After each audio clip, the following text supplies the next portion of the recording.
പ്രിയപ്പെട്ടവരെ, Kottayam Gandhinagar government nursing കോളേജിലെ ragging case പ്രതികൾക്ക് ജാമ്യം കിട്ടി എന്നൊരു വാർത്ത വരുന്നു. കോട്ടയം ജില്ലാ സെഷൻസ് കോടതിയാണ് 5 പ്രതികൾക്കും ജാമ്യം അനുവദിച്ചത്.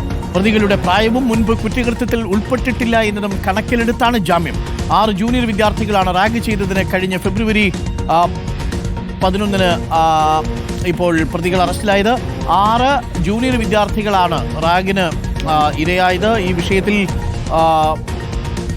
കഴിഞ്ഞ മാസം ഫെബ്രുവരി 11-നാണ് പ്രതികൾ അറസ്റ്റിലായത്. അഞ്ജനയുണ്ട് നമുക്കൊപ്പം. നമുക്ക് ആ വാർത്തയുടെ കൂടുതൽ വിവരങ്ങളിലേക്ക് വരാം. ഫെബ്രുവരി 11-ാം തീയതി അറസ്റ്റിലായ ഇവർ ഇതുവരെയും ജയിലിൽ തന്നെയായിരുന്നു. ഈ പ്രതികളുടെ പ്രായം അവർ ചെറുപ്പക്കാരാണ്, കുട്ടികളാണ് എന്നാണ് കണക്കുകൂട്ടൽ. ഒപ്പം തന്നെ കുറ്റകൃത്യത്തിൽ നേരത്തെ ഉൾപ്പെട്ടിട്ടില്ല എന്നതുകൂടി കണക്കിലെടുത്താണ് ഇപ്പോൾ ഗാന്ധിനഗർ നഴ്സിംഗ് കോളേജിലെ റാഗിംഗ് നടത്തിയ പ്രതികൾക്ക് ഇപ്പോൾ ജാമ്യം അനുവദിച്ചിരിക്കുന്നത്. കോട്ടയം നഴ്സിംഗ് കോളേജിലെ റാഗിങ്ങിൽ പ്രതികൾക്ക് ജാമ്യം ലഭിച്ചിരിക്കുന്നു എന്നതാണ് ഇപ്പോൾ പുറത്തുവരുന്ന വാർത്ത.